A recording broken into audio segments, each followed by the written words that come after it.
Hey guys, this is Quentin with Cubicle, Houdini.com, and this is our very first episode of Interview with an Escape Artist. And I'm excited to be here with my friend Eric Johnson. We've known each other, what, about 10 years, I think? Yep.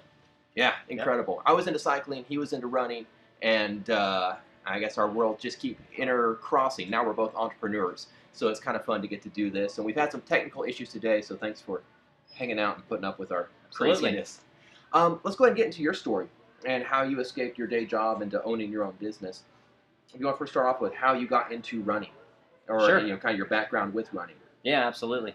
When I moved here to Springfield after college in 1999, didn't know anybody, and I thought it'd be a great way to meet people to go to some of the runs on the weekend. Smart. And also thought it'd be a great way to meet a girl.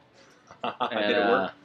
Well, I met her at work, so. Okay, all right. But anyway, yeah, and just kind of fell in love with it. Had an affinity for running, and so that's how I got into running. Yeah, I love it. I love it. So, getting into owning a store, how did that journey kind of happen, or even getting into a store? It's funny to hear you say to call us entrepreneurs, because I never thought I would be a business owner growing up, but it's so satisfying to work for yourself. So I was working for Parks Department, and it's government, so it was good in some ways, but not very. You didn't have a lot of call of your own day, and so I noticed that we had a good running scene in town, but one store, and it was a small store, and I thought we could do it better.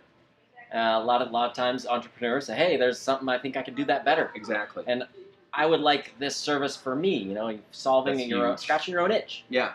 So I talked to some friends who owned another running store. I said, "Hey, let's open up a store in Springfield," and they said, "Let's do it." That's crazy. Did you have any concerns, go to your friends, that maybe the market wasn't big enough, maybe the competition was too strong, all those different concerns? Did you have any of those fears, taking those to your friends, or did they express those concerns coming to this market? Neither. Really? Neither. I just felt like the time was right, the running scene was growing, the other store really couldn't handle, I didn't think, the demand. So I didn't have a fear of that. I think we all have fears. My fears were more like, how do I run the thing on a day-to-day basis? But I had some friends with some experience, so I thought it was doable. That's incredible. So you were kind of GM of that store that they opened, and how long did you manage that store? For 8 years. Okay. The plan actually was for me to own it from the start. Oh, wow. Shoes are like cars. Contracts are hard to get. Okay. And so they don't want to open up a new dealer right next to the other dealer. So my friends already had a store, and they had all the contracts. And the plan was to buy it within a year, and just for a variety of reasons, nobody's fault, just took forever. So finally in 2017, 16, we were able to make it work. 8 years later, Yeah, right? yeah, Okay, yeah, incredible.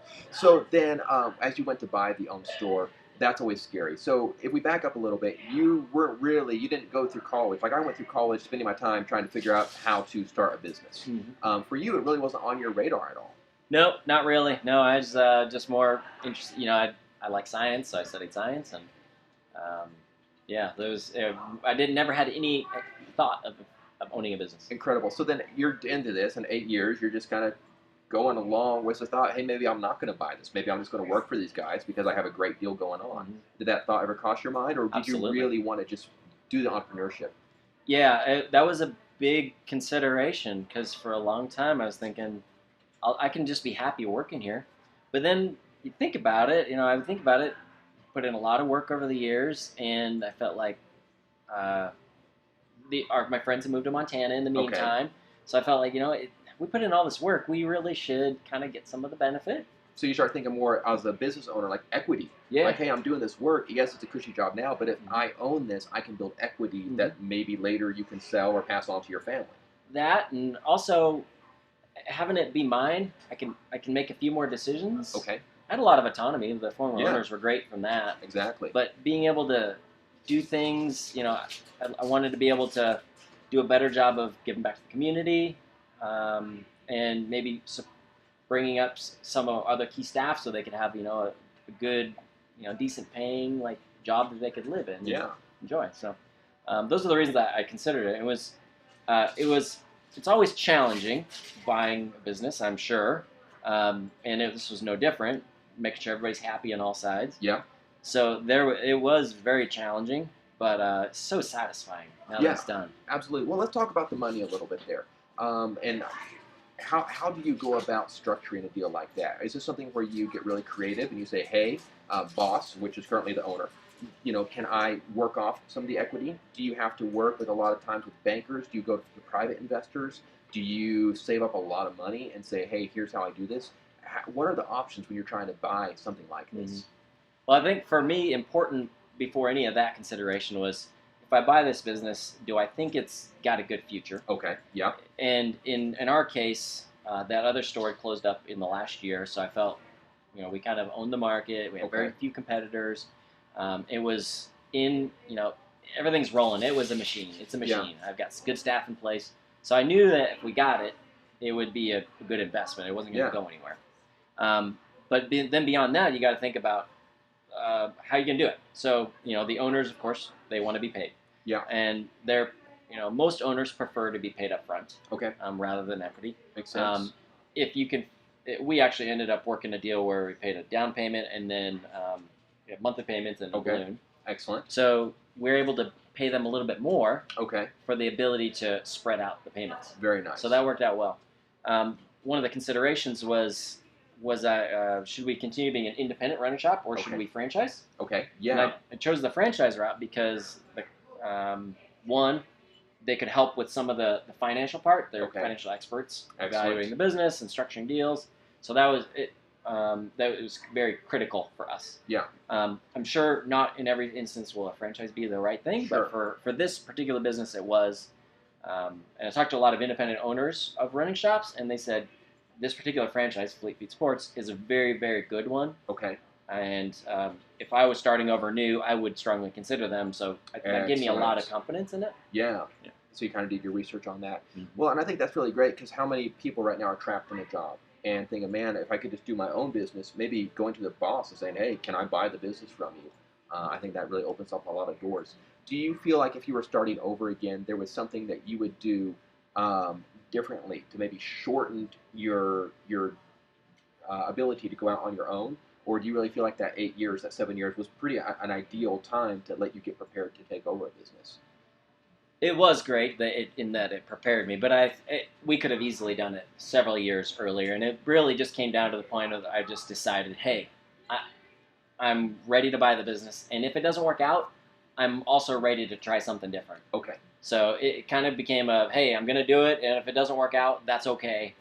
I'd been flirting with having some, side businesses. Wanting to have some other things to do, just for variety. Yep. We talked about for the video, we're kind of like on the disc profile, we're eyes. Yeah. Like we like new stuff, flashy stuff. Exactly. We need people to help plan us. Like you got your planner, I got my planners. Yep. So where are we going? No, that's great. But no, you and I actually talked about, hey, could you start a blog or something? Because I blog, we bounced some ideas. Yeah. And I think it's really powerful that you said, hey, that's not really for me. This is more for me. Or these other ideas are more for me. And you didn't just chase an opportunity because it was there. You picked an opportunity that works well with your existing personality. Skill set and personality. Yeah, exactly. Yeah. Mm-hmm. So let's talk a little bit about the fear of getting out. Was that a really terrifying thing? Your wife, your spouse, your in-laws, your dad? How did your family take this? And maybe did you try to set up a little nest egg or something to help cushion any potential failure? Mm-hmm. So we have young kids. We don't have much of a nest egg. Yeah, exactly, right. And so that wasn't going to be coming through for the purchase. But again, working through the franchise, we were able to work out a way to do a down payment, monthly payment, balloon at the end, and that we can afford it for sure through cash flow through the business. So that was very helpful. As far as fears, I wasn't fearful because I just knew it was going to work. Yeah. Now I was a little bit uncertain of what the job was going to look like. Sure. You got to pay people, suddenly do payroll. You got to do the insurance and all the financial stuff that I never had to do before. Yeah. So I'm working more hours. Yeah. Okay. And one of my long-term goals is to get more delegation going on. So I can work on the business instead of in the business. Makes sense.